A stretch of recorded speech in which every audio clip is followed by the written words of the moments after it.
बिना किसी चूँ चरा के मैं चाहता हूँ कि अब सदर इजलास फजीलत शेख मौलाना मुश्ताक अहमद साहब राजी हफिज़ुल्लाह से गुजारिश करता हूँ कि वो अपने चंद कलमात सदारती कलमात से हमें महसूस फरमाएँ ताकि उसके बाद बाज़ाब्ता प्रोग्राम शुरू हो सके।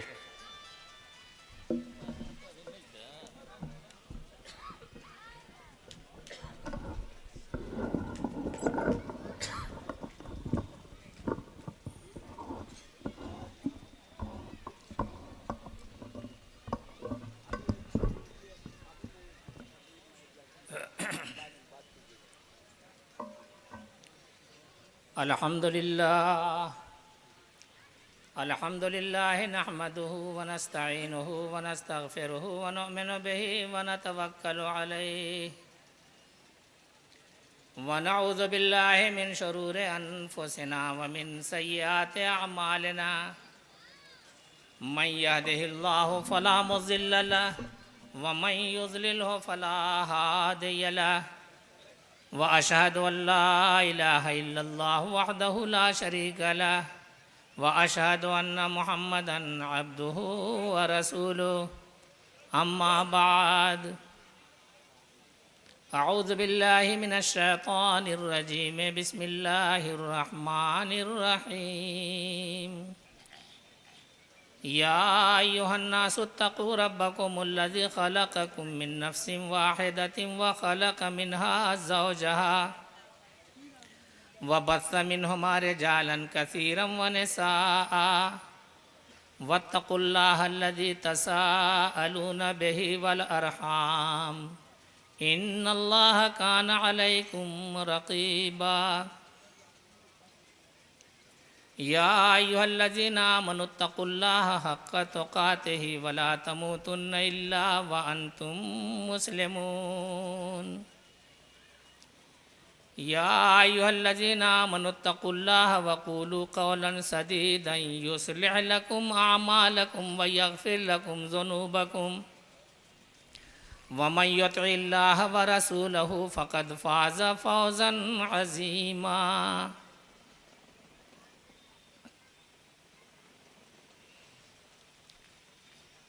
स्टेज पर बैठे मुअज़्ज़ज़ उलमाए किराम, सामीन, गुज़श्ता जलसे में हमारे कुछ उलमाए किराम ने हज़रत उमर रज़ी अल्लाह ताला अन्हो से मरवी उस हदीस का तज़किरा किया था जिसको हदीस जिब्रील कहा जाता है, जिसके अंदर जिब्रील अलैहिस्सलाम रसूलुल्लाह सल्लल्लाहु अलैहि वसल्लम के पास आए और आके रसूलुल्लाह सल्लल्लाहु अलैहि वसल्लम से कुछ सवालात किए। रसूलुल्लाह सल्लल्लाहु अलैहि वसल्लम ने उनके सवालात का जवाब दिया। आखिर में उन्होंने क़यामत के बारे में पूछा तो रसूलुल्लाह सल्लल्लाहु अलैहि वसल्लम ने कहा कि साइल ख़ुद मसूल से ज़्यादा जानता है इसको। उस हदीस के अंदर जिसको हज़रत उमर रज़ियल्लाहु ताला अन्हु ने बयान किया कि कुन्ना इंद रसूलिल्लाह सल्लल्लाहु अलैहि वसल्लम इज़ तला अलैना रजुलुन शदीदो बयाज़िस सियाबे शदीदो सवादिर रासे ला युरा अलैहि असरुस सफ़रे वला यारिफुहु मिन्ना अहदुन। उसके बाद फिर फरमाया जिब्रील अलैहिस्सलाम थे, जिब्रील अलैहिस्सलाम ही आए थे रसूलुल्लाह सल्लल्लाहु अलैहि वसल्लम के पास, बिल्कुल साफ़ शफ़ाफ़ लिबास में, बाल बिल्कुल काले थे, उनके ऊपर सफ़र का कोई असर नहीं था। लेकिन हज़रत उमर रज़ियल्लाहु ताला अन्हु कहते हैं कि ला यारिफुहु मिन्ना अहदुन, हम में से कोई शख्स उनको पहचानता नहीं था। लोग यह नहीं जानते थे कि ये जिब्रील हैं, एक आदमी की शक्ल में आए थे। आके रसूलुल्लाह सल्लल्लाहु अलैहि वसल्लम से उन्होंने पूछा था अखबिरनी अनिल इस्लाम या मोहम्मद, कि ऐ मोहम्मद हमें इस्लाम के बारे में बतलाएं। रसूलुल्लाह सल्लल्लाहु अलैहि वसल्लम ने उसका जवाब दिया, अन तशहद अल्ला इलाहा इल्लल्लाह व अन्ना मुहम्मदर रसूलुल्लाह। इसी नुक्ते पर हमारे उलमाए किराम ने गुज़श्ता जलसे में कुछ रोशनी डाली थी। इन्हीं शहादतैन पर मैं आपसे कुछ अर्ज़ करना चाहूँगा।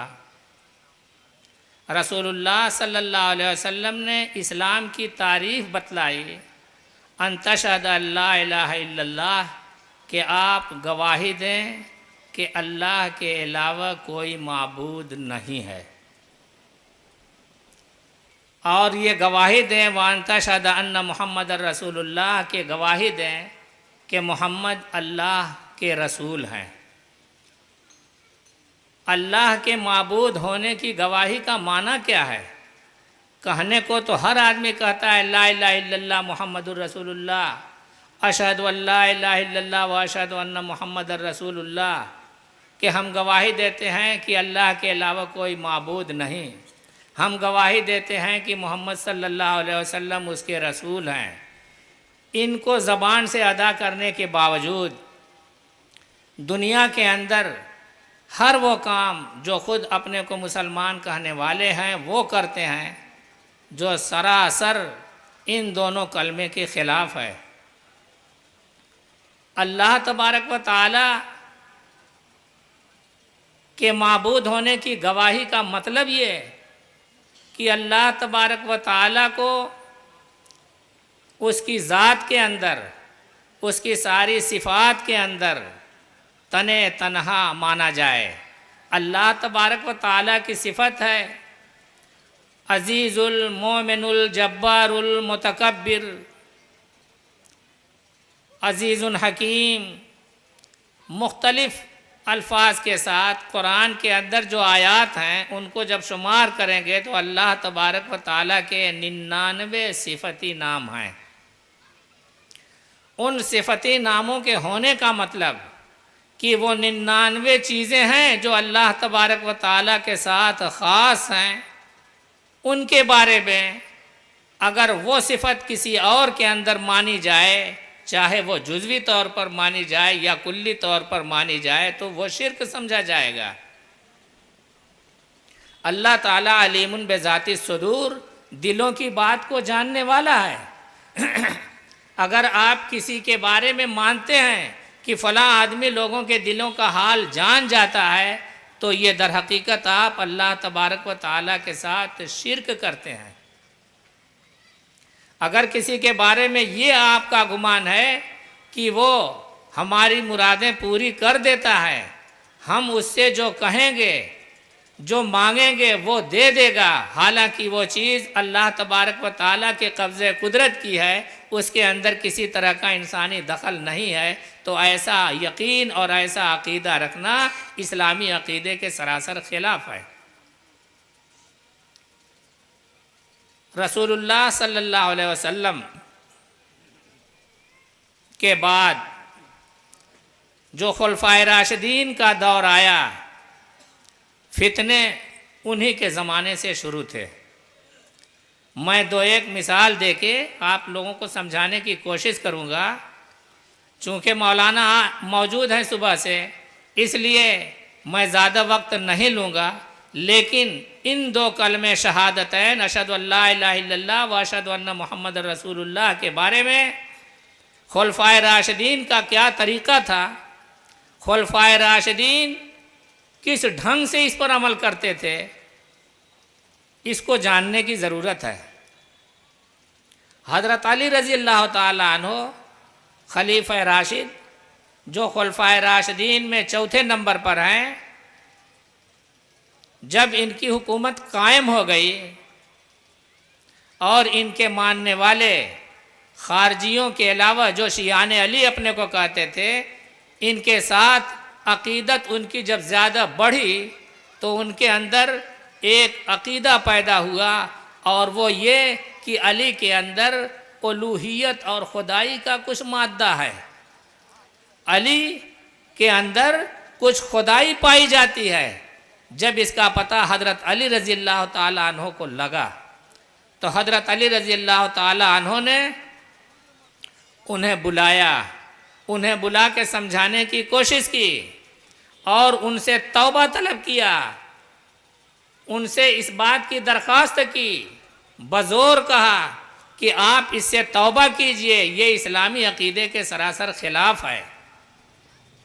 गोया अल्लाह तबारक व तआला की जो सिफ़तें हैं उनमें से बाज़ सिफ़ात के बारे में उनका ये अक़ीदा था कि हज़रत अली रज़ी अल्लाह ताला अन्हो के अंदर भी वो सिफ़तें पाई जाती हैं।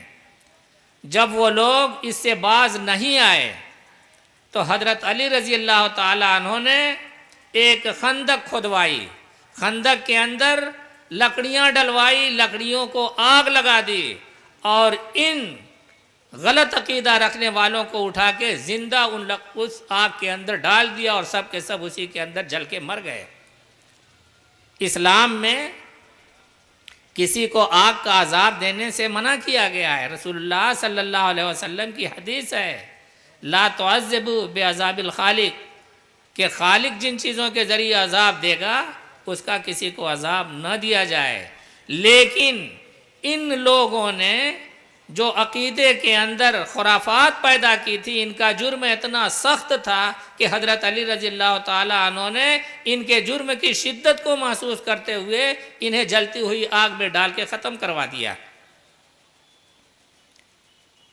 आज अगर ये अक़ीदा रखा जाता है कि फ़लाँ आदमी ये कर सकते हैं, फ़लाँ आदमी वो कर सकते हैं, तो ये इस्लामी अक़ीदे के सरासर ख़िलाफ़ है और इस्लाम की बुनियाद असल अक़ीदे पर ही है। अगर आपका अक़ीदा दुरुस्त है तो आपके अमाल भी दुरुस्त समझे जाएंगे। आपका अक़ीदा अगर गलत है तो आपके अमाल की कोई वैल्यू नहीं होगी। ये वो लोग थे जो कुरान पढ़ते थे, नमाज पढ़ते थे, रोज़ा रखते थे, तहज्जुद पढ़ते थे और इस्लाम के सारे शराए को बजा लाते थे, लेकिन सिर्फ इनके अक़ीदे के अंदर ये ख़राबी पैदा हो गई थी कि इन्होंने ये समझा कि हज़रत अली रज़ी अल्लाह ताला अन्हो के अंदर कुछ खुदाई का मादा पाया जाता है। ये अक़ीदा था कि इनको हज़रत अली रज़ी अल्लाह ताला अन्हो ने जलती हुई आग के अंदर डलवा दिया। ये हज़रत अली रज़ी अल्लाह ताला अन्हो के ज़माने का वाक़या था। उसके बाद ताबईन के ज़माने में आइए, ताबईन के ज़माने में एक बहुत बड़े आबिद और बहुत बड़े आलिम जाद इब्न दिरहम गुज़रे हैं। अपने ज़माने के मशहूर आलिम थे, मशहूर इबादत गुज़ार शख्स थे। उन्होंने कुरान की आयत के अंदर जो अल्लाह तबारक व तआला ने कहा है कि अल्लाह तबारक व तआला ने इब्राहीम को खलील बना लिया, इत्तख़ज़ इब्राहीम खलीला, कि इब्राहीम को अपना खलील बना लिया। और इसी तरह से कुरान की दूसरी आयत वकल्लमल्लाहु मूसा तकलीमा, अल्लाह तबारक व तआला ने मूसा से डायरेक्ट बात की। जाद इब्न दिरहम का ख्याल था कि ये रसूलुल्लाह, ये अल्लाह तबारक व तआला ने जो ये कहा है ये सही माने में एक मजाजी तौर पर कह दिया है। अल्लाह ताला ने इब्राहीम को खलील नहीं बनाया हकीकतन, और इसी तरह से मूसा अलैहिस्सलाम से हकीकतन बात नहीं की है। ये अक़ीदे के अंदर मामूली सा फ़र्क था। पहला मामला तो हज़रत अली रज़ी अल्लाह ताला अन्हो के साथ हुआ था कि हज़रत अली के अंदर उलूहियत की चीज़ समझते थे, बाज़ सिफ़ात को समझते थे कि हज़रत अली के अंदर पाई जाती हैं वो सिफ़तें जो अल्लाह ताला की सिफ़तों में से है। ये दूसरा मामला जो ताबईन के ज़माने का था, अल्लाह तबारक व तआला की सिफ़त का इनकार था। वहाँ तो अल्लाह तबारक तआला की सिफ़त का अल्लाह तबारक व तआला से इनकार नहीं था। अल्लाह तबारक व तआला के लिए वो सारी सिफ़तें मानते थे, लेकिन हज़रत अली के अंदर भी बाज़ सिफ़ात को महसूस उन्होंने मान लिया था, जिसकी बिना पर उनको ये सज़ा दी गई थी। लेकिन जाद इब्न दिरहम ने जब ये कहा कि अल्लाह तबारक व तआला ने हकीकत में इब्राहीम अलैहिस्सलाम को खलील नहीं बनाया था, बल्कि ये मजाजी तौर पर कह दिया गया था, ये मुअव्वल है, इसकी तावील की जाएगी। और इसी तरह से वकल्लमल्लाहु मूसा तकलीमा, मूसा अलैहिस्सलाम से अल्लाह तबारक व तआला ने बात की तो सही माने में डायरेक्ट बात नहीं की थी, वास्ते से बात थी। सिर्फ अकीदे में मामूली सा उन्होंने फ़र्क किया था। उस ज़माने के हाकिम खालिद इब्न अब्दुल्ला अल कसरी जो वहाँ के अमीर थे, उन्होंने जाद इब्न दिरहम को बुलाया और उनको बतलाया कि सहाबा किराम का अकीदा इसके ख़िलाफ़ है, जो तुम अकीदा बयान करते हो ये वो अकीदा नहीं है जो सहाबा किराम का अकीदा था, इसलिए इस अकीदे से बाज आ जाओ। वो शख्स इससे बाज आने के लिए तैयार नहीं हुआ तो खालिद इब्न अब्दुल्ला कसरी ने उनको गिरफ्तार कर लिया, गिरफ्तार करके रखा रहा। करीब ही ईद-उज़-ज़ुहा थी, ईद-उज़-ज़ुहा का खुतबा दिया।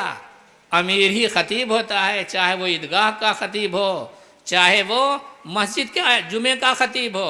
ये असल काम अमीर का होता है, जो गवर्नर होते हैं उन्हीं का होता है, जो खलीफा होते हैं उनका होता है। तो खालिद इब्न अब्दुल्ला अल कसरी ने पहले खुतबा दिया और ख़ुतबा देने के बाद कहा, ज़हू तक़ब्बलल्लाहु ज़हायाकुम, उठो जाओ कुर्बानी करो, अल्लाह तबारक व ताला तुम्हारी कुर्बानियों को कबूल करे। फ़इन्नी और ज़ही बेजाद इब्न दिरहमिन, मैं जाद इब्न दिरहम की कुर्बानी करूँगा। गौर कीजिए, सोचिए कि हमारे अकीदे कैसे हैं। सिर्फ इतना फ़र्क किया था कि अल्लाह तबारक व ताला ने मूसा से डायरेक्ट बात नहीं की थी, इनडायरेक्ट बात की थी। ये अकीदा सलफ़ के सहाबा के अकीदे के ख़िलाफ़ था। इस बिना पर जाद इब्न दिरहम को खालिद इब्न अब्दुल्ला कसरी ने ये कहा लोगों से कि जाओ उठो अपनी कुर्बानियों को करो, अल्लाह तबारक व ताला तुम्हारी कुर्बानियों को कबूल करे। मैं जाद इब्न दिरहम की कुर्बानी करूँगा। और मिंबर से उतरे, जाद इब्न दिरहम को अपने हाथ से ज़बह किया। ये मामूली वाक़या नहीं था। एक अपने ज़माने का मशहूर आलिम, एक अपने ज़माने का मशहूर आबिद, सरेआम इस तरह से ईदगाह के अंदर ज़बह किया जाए, ये मामूली मामला नहीं था।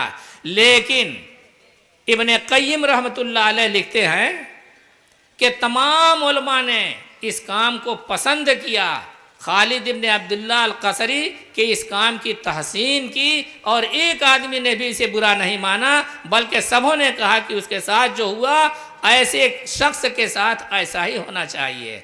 ये दो मामला अल्लाह तबारक व ताला के साथ मामूली सा बज़ाहिर लगता है, लेकिन फिर भी शिरक था, और शिरक अल्लाह तबारक व ताला की सिफत के अंदर था। अल्लाह तबारक व ताला की ज़ात के अंदर शरीक नहीं ठहराते थे। इसी तरह से रसूलुल्लाह सल्लल्लाहु अलैहि वसल्लम को रसूल मानने का मतलब कि हर हाल में रसूलुल्लाह सल्लल्लाहु अलैहि वसल्लम आखिरी नबी हैं। रसूलुल्लाह सल्लल्लाहु अलैहि वसल्लम के बाद सहाबा के दौर में एक दूसरा वाक़या पेश आता है, जो रसूलुल्लाह सल्लल्लाहु अलैहि वसल्लम के आखिरी नबी होने पर हर्फ डालता था। मुख्तार इब्न अबी उबैद सक़फ़ी बनी सक़ीफ़ा का शख्स था। हज़रत हुसैन रज़ी अल्लाह ताला अन्हो की शहादत के बाद ये शख्स इराक़ पहुँचता है। इराक़ पहुँचने के बाद इसने हुसैन के कातिलों से खून का बदला लेने, आले बैत के जो लोग कूफा के अंदर शहीद कर दिए गए थे उनके खून का बदला लेने के लिए लोगों को इकट्ठा करना शुरू किया। मकसद उसका ये था कि इस बात पर लोग इकट्ठा होते जाएंगे और आले बैत की हमदर्दी में एक भारी मजमा और भारी तादाद उसने इकट्ठा कर ली, और वहाँ के गवर्नर इब्न ज़ियाद को कत्ल कर दिया। इराक़ पर कब्ज़ा कर लिया। इराक़ पर कब्ज़ा करने के बाद ख़ुद मुख्तार हुकूमत का उसने ऐलान किया। मौलाना आ गए हैं, उनकी तकरीर होगी, थोड़ा सा आप ज़ब्त से सुन लें, मैं बहुत ज़्यादा वक्त नहीं लूँगा। बहरहाल मुख्तार इब्न अबी उबैद सक़फ़ी ने जब इराक़ पर पूरा कब्ज़ा कर लिया तो एक इस्लामी हुकूमत के अंदर जिस तरह से अदालतों के अंदर काजी मुकर्रर होते हैं, उन्होंने अब्दुल्ला इब्न मसूद रज़ियल्लाहु ताला अन्हु के शागिर्दों को काजी बनाया। खुद जुमे की नमाज पढ़ाता था, खुद ईदैन की वो नमाज पढ़ाता था, लेकिन जब उसका पूरे तौर पर तसल्लुत हो गया तो उसने ये गुमान किया कि मेरे ऊपर वही नाजिल होती है, मेरे ऊपर वही आती है। वही सिर्फ रसूलुल्लाह सल्लल्लाहु अलैहि वसल्लम पर आके ख़त्म हुई है। उसके बाद अगर कोई शख्स ये समझता है कि मेरे ऊपर वही आती है तो रसूलुल्लाह सल्लल्लाहु अलैहि वसल्लम की रिसालत के अंदर शरीक ठहराता है। हजरत मुसाब इब्ने ज़ुबैर, अब्दुल्ला इब्ने ज़ुबैर के भाई जो थे, उन्हीं को अब्दुल्ला इब्ने ज़ुबैर ने एक फ़ौज दी और फ़ौज दे के मुख्तार इब्ने अबी उबैद सक़फ़ी के ऊपर हमला किया। मुख्तार इब्ने अबी उबैद सक़फ़ी उस जंग के अंदर मारा गया। जंग ख़त्म हो गई, ये फितना ख़त्म हो गया। लेकिन मुसाब इब्ने ज़ुबैर की बीवी का ये अक़ीदा था कि मुख्तार सही पर था, मुख्तार के अंदर कुछ उसके ऊपर वही आती थी। हज़रत मुसाब इब्ने ज़ुबैर ने उसको समझाया, पूरे तौर पर समझाने की कोशिश की। जब वो बाज नहीं आई तो उन्होंने अपने बड़े भाई अब्दुल्ला इब्ने ज़ुबैर को चिट्ठी लिखी और उनको बाखबर किया कि मेरी बीवी अभी भी मुख्तार इब्ने अबी उबैद सक़फ़ी के ऊपर वही नाजिल होने का अक़ीदा रखती है। और ये मुख्तार इब्ने अबी उबैद सक़फ़ी था कौन? हज़रत अब्दुल्ला इब्ने उमर का दामाद था, यानी अब्दुल्ला इब्ने उमर रज़ियल्लाहु ताला अन्हु की लड़की भी आई थी उससे, ये वो शख्स था। लेकिन जब अब्दुल्ला इब्ने ज़ुबैर ने लिखा मुसाब इब्ने उमैर को कि उससे तौबा कराओ, अगर वो तौबा करती है तब तो ठीक, और अगर तौबा नहीं करती है तो उसे कत्ल कर दिया जाए, मुसाब इब्ने ज़ुबैर ने अपने हाथ से अपनी बीवी को कत्ल किया। ये था रसूलुल्लाह सल्लल्लाहु अलैहि वसल्लम की रिसालत के अंदर किसी तरह का शरीक ठहराने का अंजाम। अब आज दुनिया के अंदर अगर कोई ऐसी बात कही जाती है जिससे ये लगता है कि इनके ऊपर भी ऊपर से कुछ अहकामात आते हैं, तो ये अकीदा सरासर खिलाफ है। इसी वजह से पाकिस्तान के अंदर कादियानियों के ऊपर ये हुक्म लगा दिया गया कि इस्लाम से खारिज हैं, क्योंकि वो अपने इमाम को नबी मानने लगे थे, जबकि रसूलुल्लाह सल्लल्लाहु अलैहि वसल्लम खातिमुल अंबिया है, इनके बाद अब कोई नबी आने वाला नहीं है। ये चंद वाक़यात थे। इन वाक़यात की रोशनी में अगर आप देखें तो आप अपने अक़ीदों को तौलें, टटोलें कि आपका अक़ीदा अल्लाह तबारक व तआला के तई है क्या, रसूलुल्लाह सल्लल्लाहु अलैहि वसल्लम की रिसालत के तई आपका अक़ीदा क्या है। चूँकि मौलाना आ चुके हैं, आपकी तवज्जो बराबर उन्हीं की तरफ है। मैं मज़ीद कुछ कहना नहीं चाहता, कहने को तो बहुत कुछ कहा जा सकता है, लेकिन मैं यहीं से स्टेज छोड़ दे रहा हूँ। अल्लाह तबारक व तआला हमें तौफीक दे कि हम अपने अक़ीदे को मजबूत रखें। जो सहाबा किराम का अक़ीदा था उसी अक़ीदे के ऊपर हम जमे रहें और उसके बाद अमल करें, उसके बाद ही हमारे अमल मकबूल होंगे। वरना इन्नल इंसान लफ़ी खुस्र इल्लल लज़ीना आमनु व अमिलुस सालिहात व तवासौ बिल हक़्क़ि व तवासौ बिस सब्र पर अमल नहीं कर पाएंगे अगर आपका अक़ीदा दुरुस्त नहीं होगा। अल्लाह तबारक व तआला हमें तौफीक दे कि हम अपने अक़ीदों को टटोलें। आप कुरान पढ़िए, थोड़ा सा कुरान पढ़िए, देखिए कुरान अल्लाह तबारक व तआला की कैसी कैसी सिफ़तों को बयान करता है। रसूलुल्लाह सल्लल्लाहु अलैहि वसल्लम की ताज़ीम किन किन ढंग से करने को कहता है, रसूलुल्लाह सल्लल्लाहु अलैहि वसल्लम की हैसियत क्या है, ये तो कुरान ने खुद बयान कर दिया है। अल्लाह तबारक व तआला हमें सही अक़ीदा रखने और उस पर मजबूती से कायम रहने और उसी के मुताबिक अमल करने की तौफ़ीक दे। वमा तौफ़ीक़ी इल्ला बिल्लाहिल अलील अज़ीम। मोहतरम सामीन, सदर इजलास के ज़ुबानी आप अक़ीदे तौहीद की तालीमात पर उनके मुहक्किकाना अंदाज़ को सुना। जो बातिल फ़िरक़ों ने अक़ीदे तौहीद में चोर दरवाज़ों से दाखिल हुए और पूरा इस्लाम को मस्क कर दिया। बहरहाल हमारे सदर मोहतरम के पास वक्त नहीं था, और ये बहुत ही जो है तफसीली बात है अक़ीदे के ताल्लुक़ से बात करना।